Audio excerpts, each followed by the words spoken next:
Good morning and welcome, everyone. We're so happy to have you here for our live demo with Gabi Campanario and April Wu. Both old friends, sketchers who I just admire personally and professionally what you're doing. And today we're just so excited to talk to you about Sketcherfest, this amazing upcoming event that Gabi, you've helped found. And April, you and I are both going to be there as representatives for the companies we're with, Traveler's Company and Art Toolkit, and getting to celebrate also our collaboration. So we'll be doing some things together at the festival. Let's just get started a minute. I was hoping that today, kind of a goal of what we're doing is helping get people excited about Sketcherfest and also to share a bit about our art background and how our personal art practices have grown into something bigger than just our own work, but also to help inspire and empower other people. Gabi, would you want to get started just a little bit? Sure. Well, first, let me thank you for having me here today. This is very exciting. I don't think I've ever been in one of these live YouTube things. It's almost more nerve-wracking than being on a TV set for some reason. You've made it through the pandemic without I know, but with so many people watching. Anyway, so yeah, I'm delighted to be here.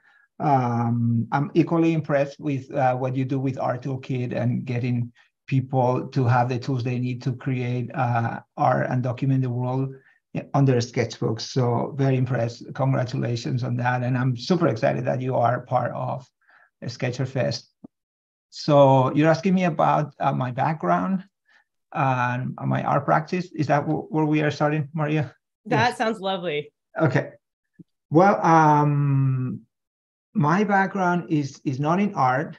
I went to school for journalism, but art and journalism kind of found a way to intersect in my life because I always like to draw and I always like to sketch.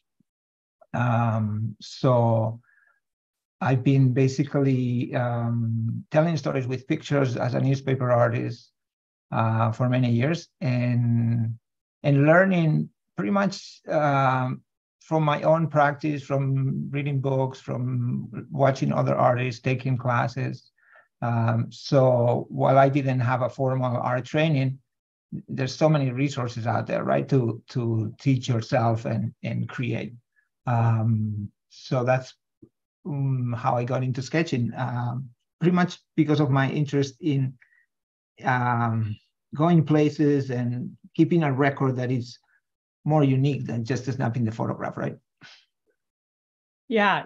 And for folks who may not have seen, for years too, you had a column in the Seattle Times, the Seattle Sketcher, where you would be out sketching events as part of your work with the paper. Isn't that right? Yes. I moved to Seattle to work at the Seattle Times as a news artist, working in the art department. Artists have been part of newspapers for many years, even 150 years ago, the artists in newspapers were the ones documenting the news events because photography didn't exist yet, right? But then the photography became the main mode of visual communication later on. But anyway, and while I was at the newspaper and when I moved to Seattle, basically in 2006, I was drawing on my sketchbook everywhere. And I thought, well, this is a great way to tell the stories about this place. And it's a good way for me to learn about this new community, my new home, right? And I started sketching. I started a personal blog that I called Seattle Sketcher. And eventually I also proposed my editors at the paper, hey, this could make a good feature for readers. So that's how my column started. And I did it for 12 years, every week. It became, quite a commitment to just week after week, try to come up with interesting subjects to draw and to write about. But it's been certainly the highlight of my career, and it has offered me so many opportunities to explore the region, meet people, and I keep doing it. I keep sketching. I don't do it for publication as a column, but sketching is always going to be part of my life. So. I still remember. Go ahead. I still remember when Gabi was documenting taking down the viaduct in Seattle. And then there was this whole spread where you were you painted or sketched the underground like 99 tunnel. And I remember cutting it out from the Seattle Times and putting it into my journals as part of like kind of preserving your sketch as part of ephemera. And that was really cute.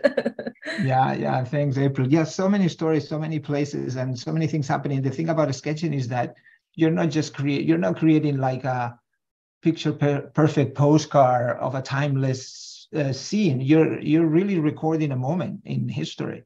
And I look back at my sketches and I go, wow, these places don't even exist anymore, or don't look like this anymore.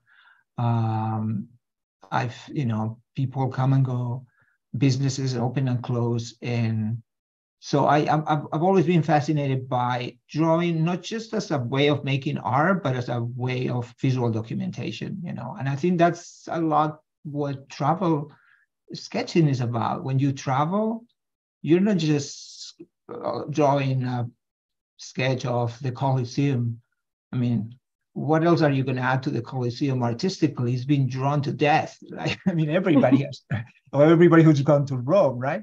But the drawing you're making on that particular day, when it's, I remember 71 degrees Fahrenheit in October, and people are swarming all around the place, that's a moment that you're recording. No, it's not just like, oh, here's the Colosseum. You can go to all these artificial intelligent websites now and type a sketch of the Colosseum, and you'll get 7 or 10 or 12, but it won't be your drawing with your experience. Gabi, I'm just sharing your website to give people a little view where you've got just some of your more recent sketches, right, and other work. And I just love that record, and the idea that sketching is more than maybe just, the meditative practice of your work, but some of that recording and storytelling. And April, you do some similar sort of recording storytelling in your work with the traveling and journaling. Exactly. And it's funny that I now work for Traveler's Notebook. So I've actually also started as an urban sketcher in 2015, similar to Gabi's story, where I came to the United States for the first time and I was trying to learn my environment. I was living in Boston then, and I actually joined the Urban Sketchers Boston chapter.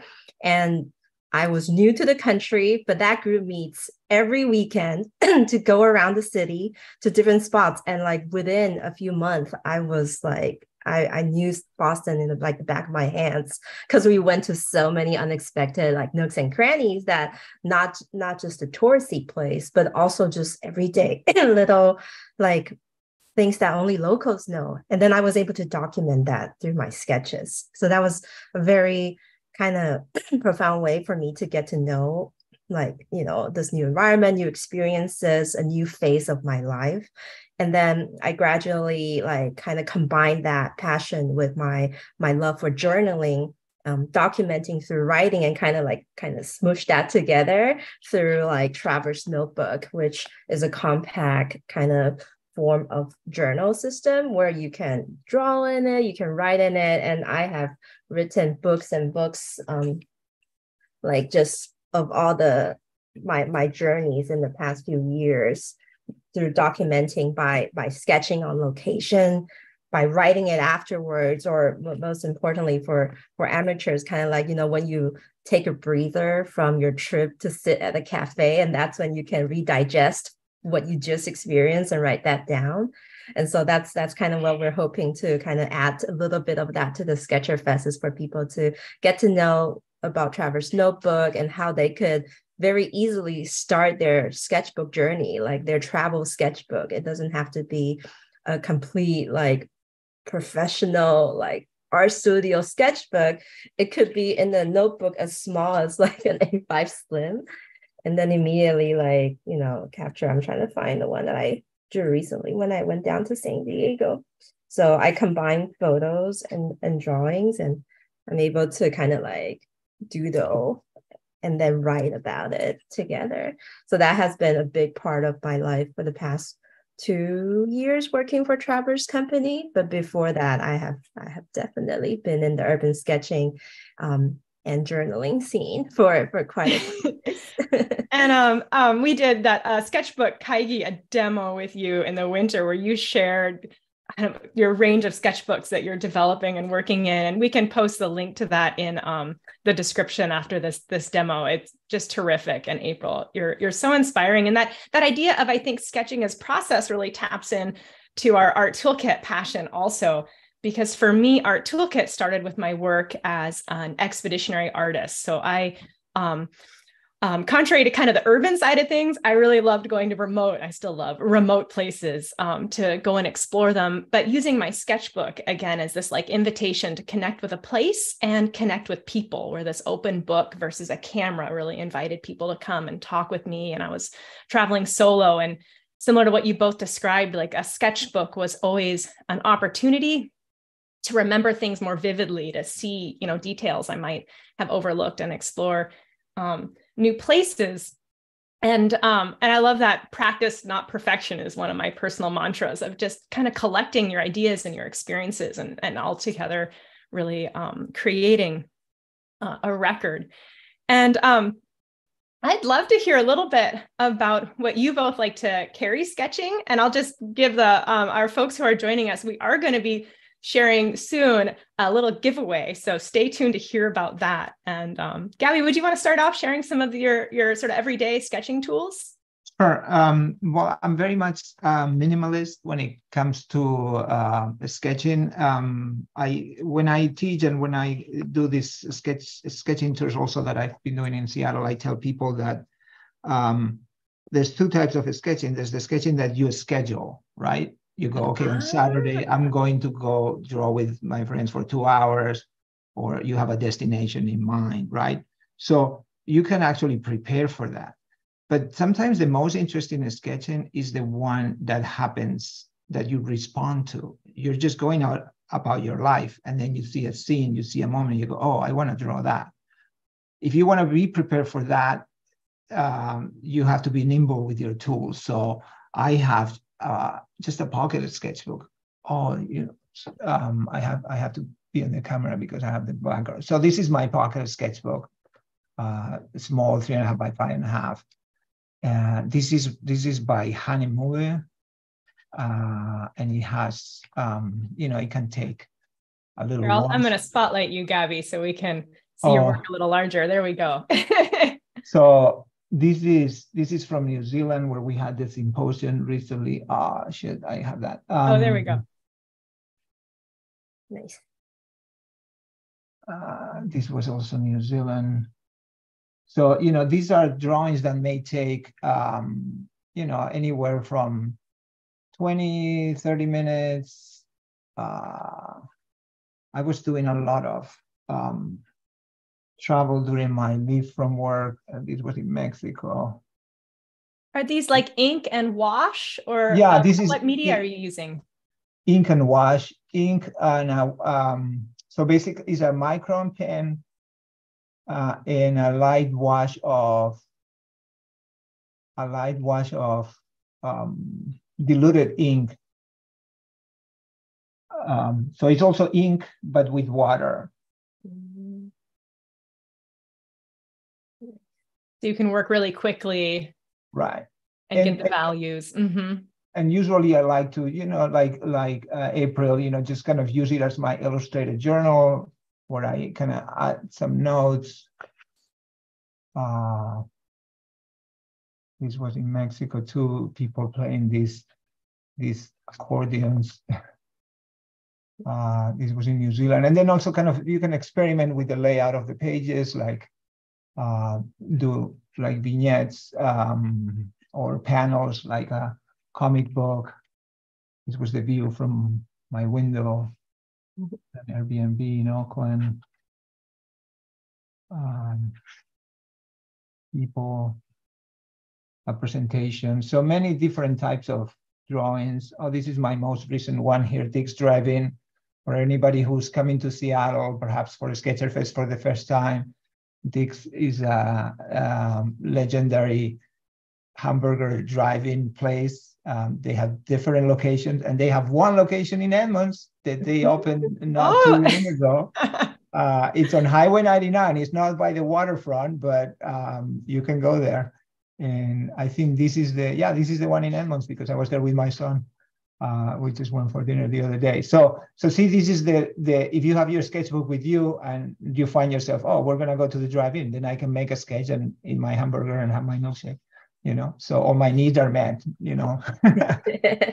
So and as far as the tools, so this is just a little bag, very messy. So I've been using these Micron black blue pen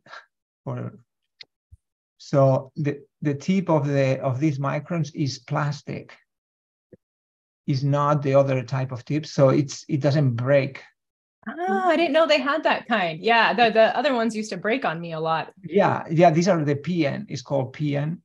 Mm-hmm. Yeah, and they have this black blue, which I like because I'm also having a blue face, and it's not blue. It's a little dark blue, so it's nice. And then here, I have a 2H pencil. An H pencil is nice for blocking out composition when it's a complex perspective, perhaps.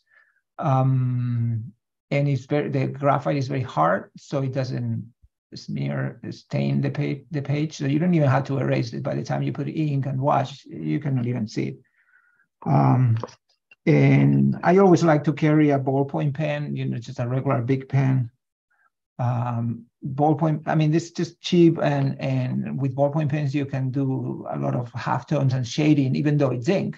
So it's kind of really good. And I'll have, angle brush, just a small angle brush. This is a 3/4 inch, I think. But I like the angle brushes because you can do wide strokes and then you can do with the tip. And, I have just a little portable watercolor in case I have to do watercolor. But again, I've been on a minimalist tear where I'm happy to do just monochrome sketches and lines, and not get super artful. And of course, always good to have a fountain pen if you're gonna get more expressive lines. Oh, show us a little more about that fountain pen. This fountain pen. Well, this fountain pen, it's I got it in South Korea in October at the Urban Sketch Festa in Jeonju, and I should know the brand, but I can't remember it, and it doesn't say here. And it's one of those food that has the nib a little with an angle, and they were selling them for just $5 or something like that. I mean, it was like the cheapest fountain pen I've ever seen, So it's pretty light. It's pretty light, and you can just recharge. It has the tank for the ink there. So I've used it a few times, and it's nice. And then I have the classic food pen, the Sailor. Sometimes I've used it, but again, I haven't used it much lately. So yeah, that's it. I mean, as long as every time I leave the house, I have the sketchbook, and if I'm in a rush, I'll just get the sketchbook and the Micron, and I'm set. I don't need anything else. Oh, Gabi, I love what you said about there's like the sketch outings that you plan for, the scheduled sketching, and then the ones that you're responding to, kind of your everyday carry. April, can you show us a little bit of your everyday carry? I'm like chuckling because I'm like, I kind of like Gabi, but except I am always prepared to sketch at all times. Ask.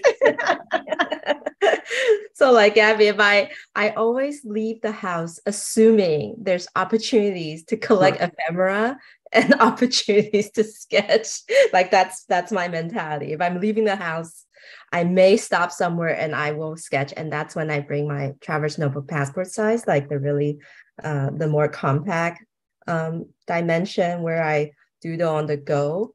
But like on planned trips where I can have like bring more stuff or have more of my tools, I usually try to fit them all within like a smaller pouch or pretty like doesn't take up too much space. But like, for example, over this 4th of July weekend, I went out for a drive with my husband. We went around Mount Rainier, and I brought my travel and sketch sparring notebook that we just actually came out with. And this is actually what we will be giving away in this live stream. We'll probably start around now. Cole can help put the instruction in, but we'll be giving away this sparring notebook from TRAVELER'S Company that I've been using to like do little sketches. It's A5 slim, resin cover, so it's pretty durable. And look, this is one sketch I did when I was waiting in the airplane when I was flying to LA, maybe. I was like drawing my cookies and sketching the view of the sound as we were taking off. Will you add color, or are you just going to keep the nice black? I don't know. Sometimes I'm like, I kind of like it black and white. So I've been using this like, and for my most recent trip, I like was waiting at a restaurant and there was this view, and I just decided to do a quick sketch. And like, this is the one I did the day before 4th of July with a friend.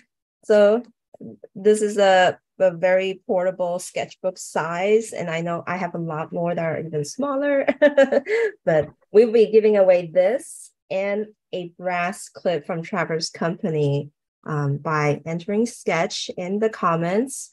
And we'll pick one at the end of, near the end of the stream. And then we'll ship the gift to you. But this is kind of like my recent setup.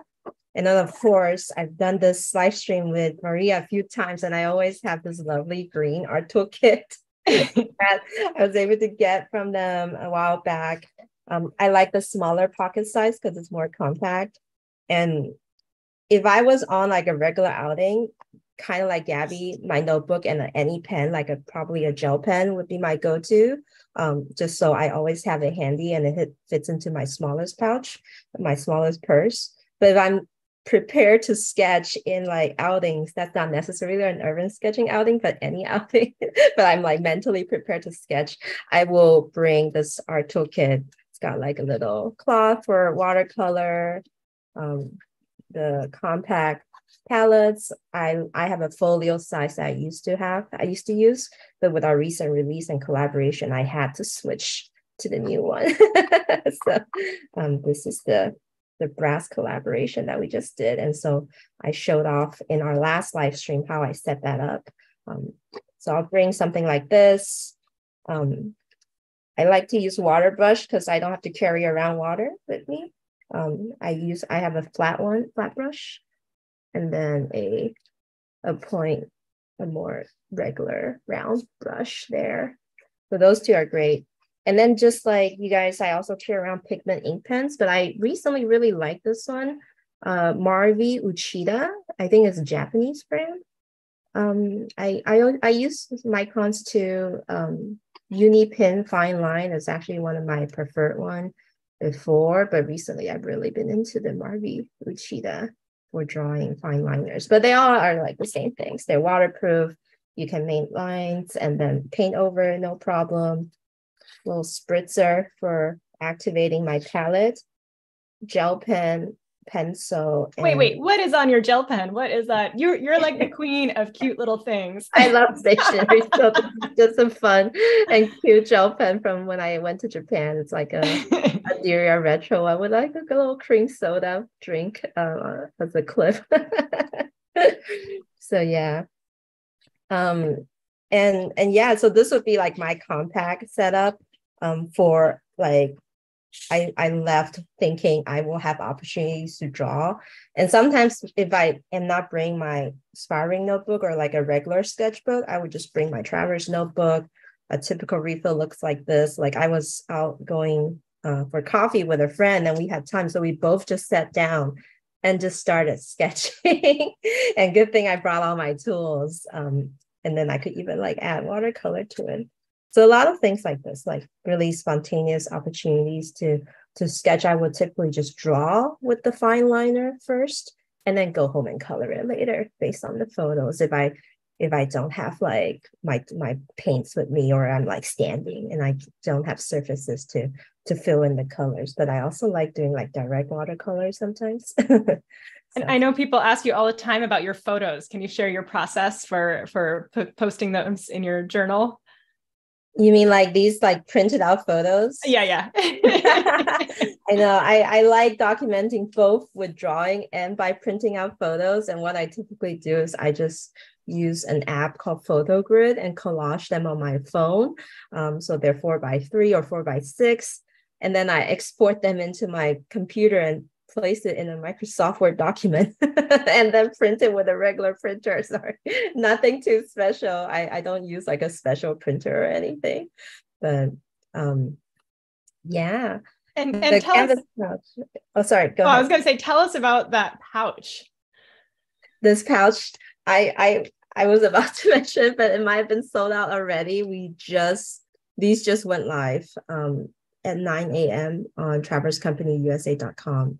But I don't know if they are still available. But these are one of our Travelers Company Travelers Factory products. So if you travel to Japan, and you can find some flagship stores by Travelers Company, and they call it Travelers Factory. And in it is just this like amazing studio, workshop, warehouse kind of environment where there's like all these other accessories and tools that goes with the Travelers notebook. And this is one of them. And I got this one last year, actually, from Japan. And so it's got like 2 compartments, zipper and non-zip. Don't know if you guys can still get it, but the black one's still available. Nice. So yeah. Before I want to jump in and share some of my tools, but I just got a good question from Noreen asking about, after quick sketches, do you sometimes transfer an image to a larger size or work in a different paper or media, or is your sketchbook the final version? Gabi, what about you? That's a really good question, because for the longest time I thought, I have this drawing on my sketchbook. Wouldn't it be great to recreate it large, maybe put it on a wall? And I have experimented a long time ago, but I think that the drawing becomes something else. So for me, the drawings I'm doing in my sketchbook, that's the end result. A sketch has its own value as the record of the moment. And of course, traditionally, painters and artists have always used sketchbooks as a practice, to take notes, to study contrast and composition.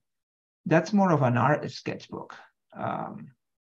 I sometimes say that in my head, there's like 3 types of sketchers. There's the artist sketcher, the journalist sketcher, and the architect sketcher. So I'm in the journalist sketcher, or in the journaling sketcher category, because I'm drawing to document a moment. The artist sketcher is the one who wants to create, whose goal is to create an art piece. And in that sense, it makes sense that you would use all your drawings from your sketchbook and create larger pieces from them, which is great. Your end result is more of an art purpose, not a documentary purpose.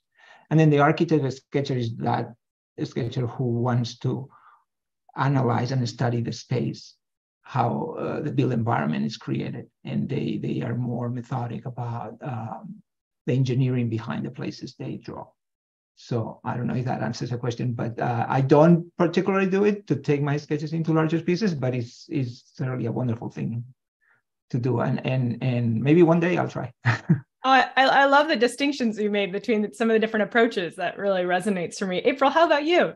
I think I'm also the same way. Like, first of all, I can't transfer to larger canvas because I just don't have the skills to do a very complete studio work.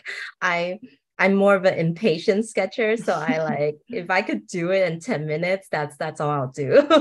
And I also like what Gabi said. It's really like about capturing the moment, and that like this, I want all my notebooks to be an end result of like those little moments. I'm not really trying to create something final or like something like so perfect for the wall. And like, in fact, these little incomplete or like half rushed sketches became more of an accurate depiction of my feelings and emotions at that point. And I get all these like artistic license, like Maria, you were telling us during our sketch crawl, like you have the liberty to add whatever you want to it or interpret however you want the scene. And I think that becomes a more accurate kind of reflection of myself and like my experience on the sketchbook in that moment. So I also don't typically do larger work, but I do come home feeling inspired from the experiences and then end up doing some like little, maybe an A5 or a little bit more, like a US letter size bigger work later, like at the calm of the house or my craft table. And that's fun too, but then like it's kind of like a separate thing from my sketchbook and travel journaling. Yeah, it's a different experience to be sketching indoors at your studio in this calm space versus just reacting to what's in front of you. And I agree. And I thought I'd just give a little peek at what I've got in my sort of daily carry. And I do sort of distinguish, like Gabi had said, between what I'm carrying just for every day. And then when I want to go out with more of like a scheduled sketch, I carry my larger art toolkit, my A5. But this little pocket art toolkit is really what I just carry everywhere. And I added in that I often carry in here extra tools, which I managed to squeeze in because I have a daughter who's turning 8 tomorrow. And so I'm constantly around like kids and other people, and I love sharing art. And so if I'm sitting sketching, it's rarely sort of fair feeling for me not to have stuff to share. So I typically try to squeeze in, some extra brushes. Sometimes I'll carry, I just love these mini zigzags. And I thought I'd share this is one that my daughter was working on from one of our trips, because they're just really a darling size and compact. And I love taking these on trips. So these are some of the little demi palettes that I'll often squeeze in a couple extras. And I really love travel brushes. We carry on Art Toolkit the rosemary travel brushes. You can see I label mine. I love label makers because otherwise my stuff can disappear. It's so small. Blue shop towels and my sort of everyday palette, which I'm gonna have to change it up soon. My daughter decorated this one. Is a big folio, and I often, sometimes before demos, I'll clean up my palette, but this is really a more accurate depiction of what my palette looks like on any given day. And a fountain pen that Art Toolkit community, you'll be hearing more about this one soon, that I've been having fun playing with. Pentel brush pen. I like waterproof pens usually. A gel pen. I love these Helvetica pencils. Those of you familiar with Art Toolkit know we carry the pencils and ballpoint pen and these, and they're just really lovely to hold. Like April, I love a water brush. And then my current sketchbook, I just got back from a week vacation, so I've been working in an accordion. And I really like I showed you the mini accordion, these for like the sense of narrative you can get as you open it up. And I shake up what sketchbooks I use, but like April, I often don't have a lot of time to sketch when I'm out with my family. So I work really quickly, and I love the kind of dynamic sense of like making a little coloring book for myself out of my ink and watercolor. And this was in Lake Chelan, where they had this giant wave pool and surfing. And so I had fun capturing that. And then a really quick sketch from our Cary Park meetup that we did on Saturday with April and other urban sketchers. And to answer the question too, in my personal work, when I do like art projects and go out on expeditions, this was one that from a trip I did in 2019 for a show that wrapped up last year. I do create more loose leaf sketches.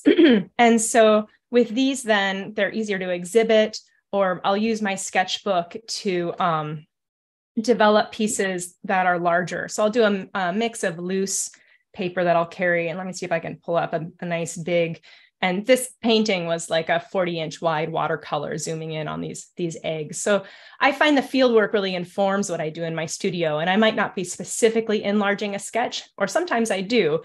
But then I also, from my sketchbook, I take the colors and all that inspiration, what I call my palette of place, to develop into into work for exhibit. And so that's been a passion of mine for many years. But I'm excited to sort of shift gears and hear a bit about, share a bit about Sketcherfest and what we'll be doing. And Gabi, can you share a little background about it? And then April and I can chime into what we'll be bringing there and what we'll be offering. Yes. Over the years, I've been, of course, very involved, especially early on with Urban Sketchers when we launched the community and started events all over the world, what is known as the International Urban Sketching Symposium. So I was really part of that until 2015, and then other sketchers, of course, and the organization has continued to organize those events. And to where does the idea of a Sketcherfest start? Well, it's not an original idea. It's an idea that comes, it's a mix of the experience of the Urban Sketching Symposiums, which are educational events where people take workshops from experienced educators and artists. It mixes that experience with the experience of the travel sketchbook festivals in France, which I had the opportunity to attend for the first time in 2019 in Clermont-Ferrand, a city in central France. And then I went back last year as well.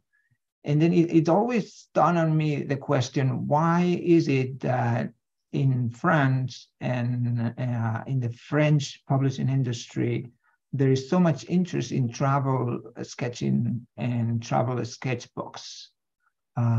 There's a lot of publishers who print the work of travel sketchers that go all over the world and draw places and culture and people all over the world. And there is a big draw to this event. I mean, more than 20,000 people visit Clermont-Ferrand over the weekend when the event happens in November. And in the English-speaking world, here in the United States, and I just don't see those kinds of events. I never, and travel sketching, of course, people also go travel sketching, but there's not, I've never seen an event that brings the artist and the public together. And so I keep asking people, well, why don't we have those kind of books and those kind of events here in the United States? And I remember Lapin, the artist from Barcelona, told me, well, in France, it's all because of Delacroix, because Eugene Delacroix, the painter, back in the 19th century, traveled to Morocco and created these wonderful traveler sketchbooks and watercolors of Morocco. And he just joked like, it's all because of Delacroix, we just love what he did. And everybody has this romantic idea of travel and art, right? And I guess if we don't have a Delacroix that I can think of in the English-speaking world, so we didn't develop this. Anyway, long story short, 6 months ago, it also happened to coincide that one of my best friends, sketchers, Mario Linhares from Portugal, who's been the education director for Urban Sketchers for many years, and he teaches drawing, was going to come to Seattle this summer in July. And then we were kind of talking, well, should we do something? And I said, well, maybe we can do the Travel Sketchbook Festival. And then along with Gail Wan, an architect based here, retired architect, and along with Jane Winfield from Urban Sketches Seattle, basically the four of us kind of put our heads together and thought, well, can we do this? And I put forward the idea of doing this event in Edmonds because it's a community, it's a waterfront community on Puget Sound, which is very beautiful. It's small, you can walk around. And it's a special place for me. The Edmonds School District is where my kids went to school.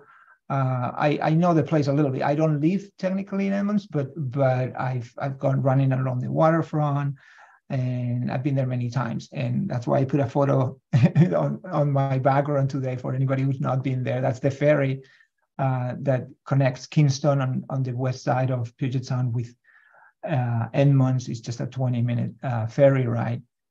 And it's just gorgeous, especially in July. I mean, you see the Olympic Mountains.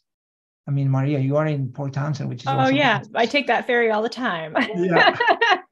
It's beautiful.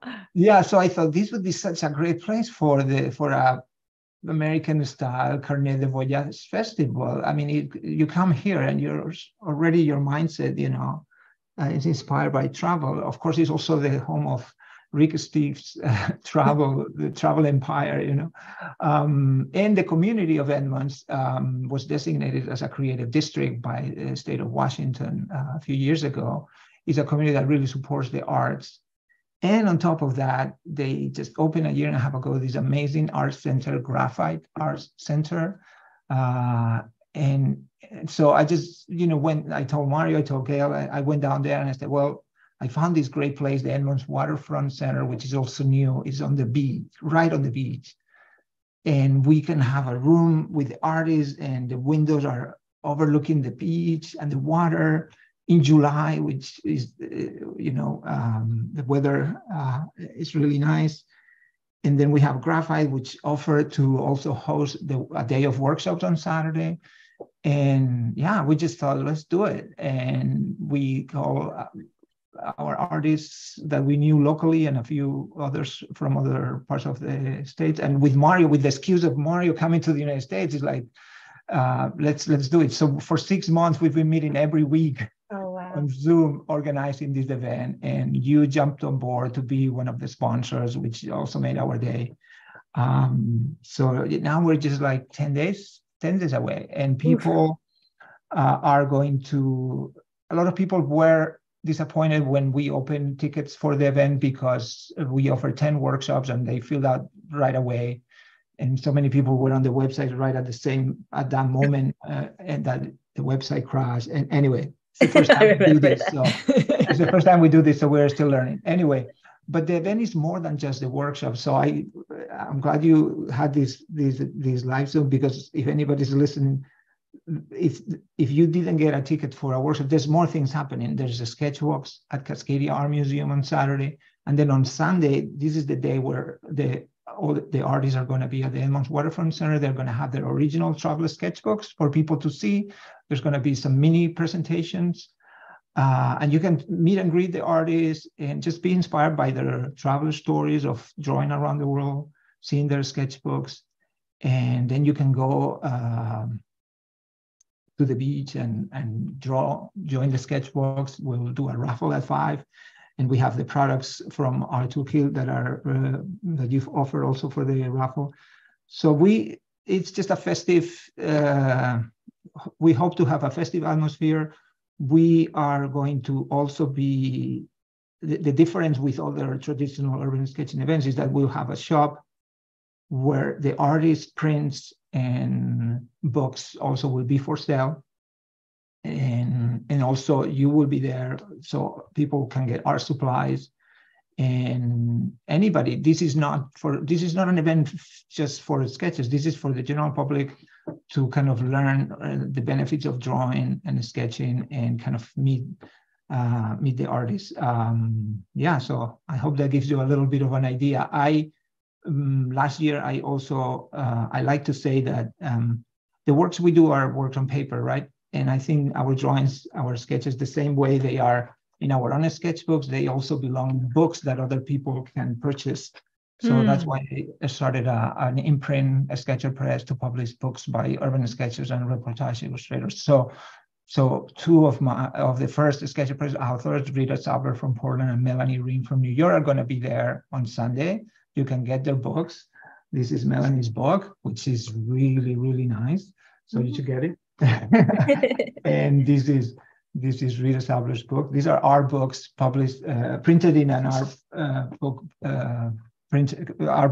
book printer company in Spain. Very nice quality, and you can get them, talk to the authors, get them signed, and just hang out with us. I think it should be really cool. Wow. So and Gabi, you mentioned the Sketcher walks on Saturday, and those are free for anyone to attend. And I saw that Cascadia Museum is offering free admission that day. Yeah. And we'll make sure, I think in the link, we've got the description, we already have links where you are asking people to pre-register, just so you have a sense of how many folks are showing up. And and we're so excited to be there. I'm looking forward personally to sketching. And then on Sunday being at the art market. And I know that April, you're bringing some things that right now aren't available online. Well, limited, but Limited. I love to chime in about my excitement for Sketcher Fest. Oh, yes. Being an urban sketcher for so long, I was lucky enough to participate in the Urban Sketcher Symposium in Chicago in 2017, and that was just the best experience. Like 500 sketchers on the street, sketching the cityscapes of Chicago, and then there was the enthusiasm was so contagious. But the fact that it's happening in our hometown now, and then also like the ability for all my other friends who not necessarily have been part of Urban Sketchers, or the opportunity to get a ticket is really hard for that kind of event, but they can come and freely join the sketch walks with me. Like, that's something I'm really looking forward to. And Seattle summer is like just the best, like, hidden gem, I think, in the United States. We have the best season. Our summer, if there's no fire, July, late June to early August. And so having it at Edmonds waterfront is just, I can already imagine the blue skies, the horizon that I love to paint and sketch in my sketchbooks. And I'm also I'm leading the sketch walk on Saturday afternoon. I volunteered, and so we'll be doing a sketch walk at the Cascadia Art Museum. And I think I have gone to the symposium, and the one thing I love to do always is like, can I look at your sketchbooks? Can I flip through your past works? Because those are like the most, they're not, I guess a lot of them are professional artists, but a lot of them also captures live moments like we do. And so the opportunity to kind of get a glimpse into their sketches, the kind of things they capture, the kind of things they draw that's not necessarily so classical or like so professional, I think is a really rare opportunities. And for stationery lovers like me, I know for a fact a lot of these artists are making their arts into prints, into postcards, into things that you can collect. So that's what I'm excited about. Like, not myself to go vend for Traveler's Company, but for me to maybe get some of Gail's painting in postcard form, some of my friend Eleanor Erfko's painting and postcards, looking through Mario's sketchbook if possible. Like, that is the best experience that I can imagine for anyone who's trying to get into the hobby of sketching, or like trying to make that something part of your creative life. And I think the ticket's only $10 at the door, and which I consider a fair deal. Like, you're literally given an opportunity to go into this gallery of urban sketchers and look at their work.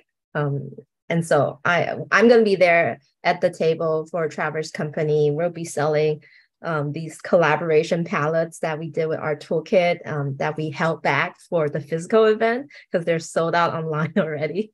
So we'll be selling these. We'll be selling Traveler's notebooks, these things that I've been showing. But I'm excited for you guys, for anyone's going, to experience the festival event with me. And like, I will not be able to participate in that sketch walk on Sunday on the waterfront, but I'm going to totally sketch my fill on Saturday.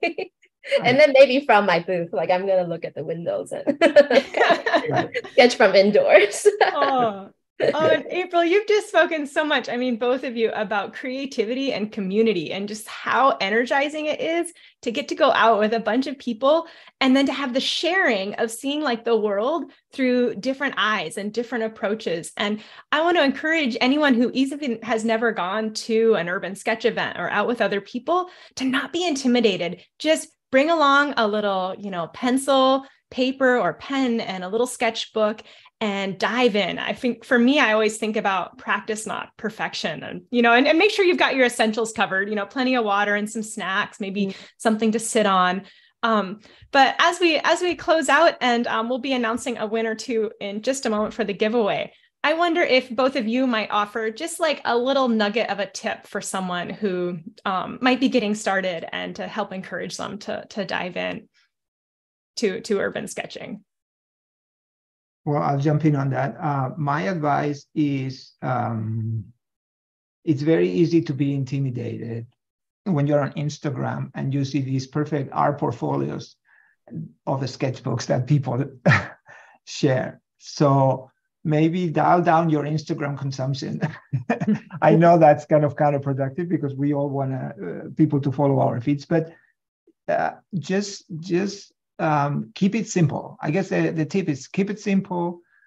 One sketchbook, one tool.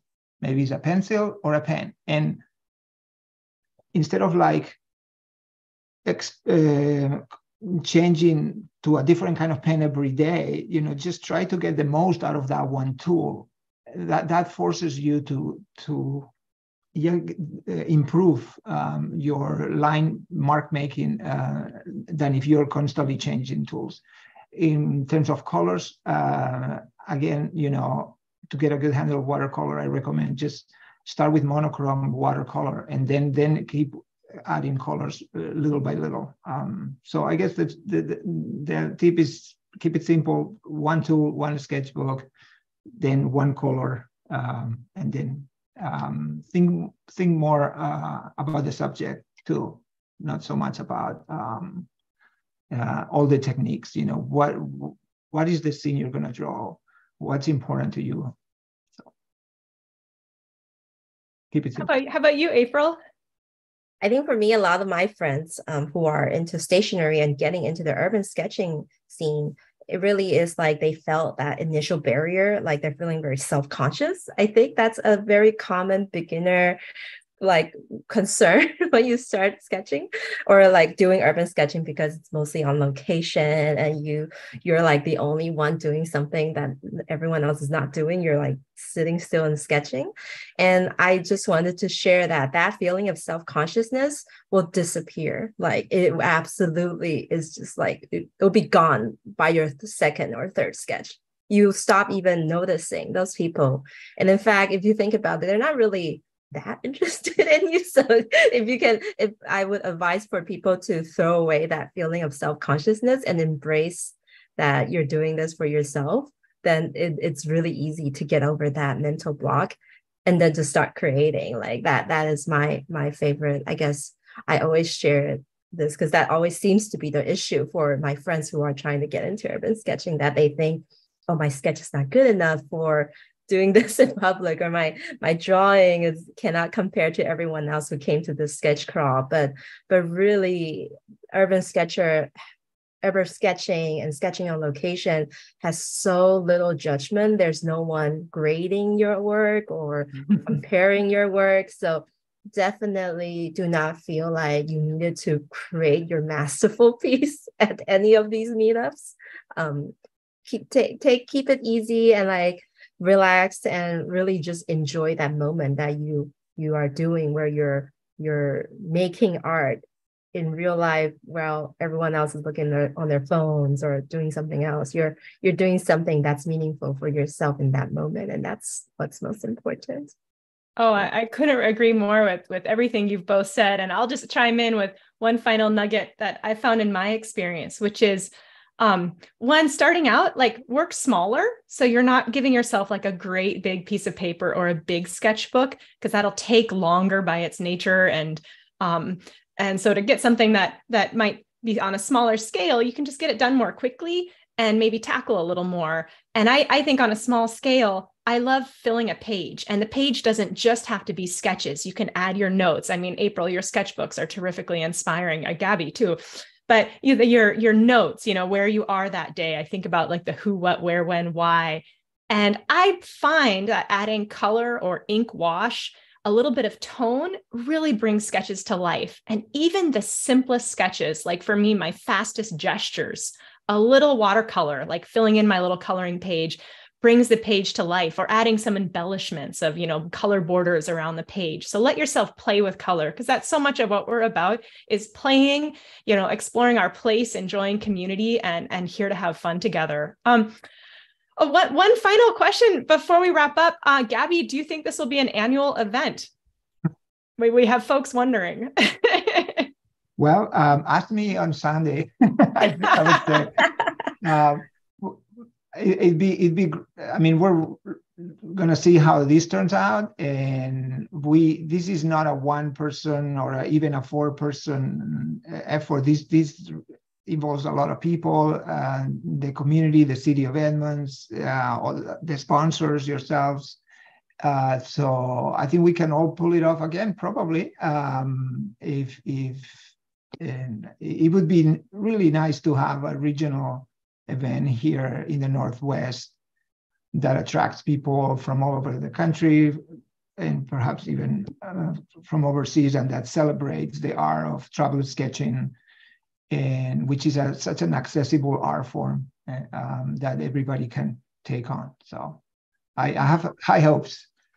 Well, we just so appreciate you helping to bring the community together. And I know I'm looking forward to it, April. I can't wait to see you. And I'm looking forward to being out sketching. Again, the sketch walks are free. You can look at them online, and hope you can come visit us at the art market. That is that $10 entry where you'll get to visit us and also see, other artists and artisans and looking through sketchbooks. And as April mentioned, I think it's, helping support a really terrific event and cause. And hope you can make it. We'll be sharing what we can. Those of you from far-flung places, keep following us online and posting. We'll be sharing, I hope, some little updates, and hope these things can continue to happen. And, those of you far away, look up your local urban sketching communities too. So if you can't come join us here in the Pacific Northwest, you can either, start one if there's not one in your town, or in, I know, many, many regions around the world, there are urban sketch communities, and each and every one of them, I believe, are as supportive as what we've described from our experiences. I want to thank you both for joining us here on the Art Toolkit channel, and everyone who joined us this morning too. Thank you so much for being here. Thank you, Maria. It was so nice to talk to you.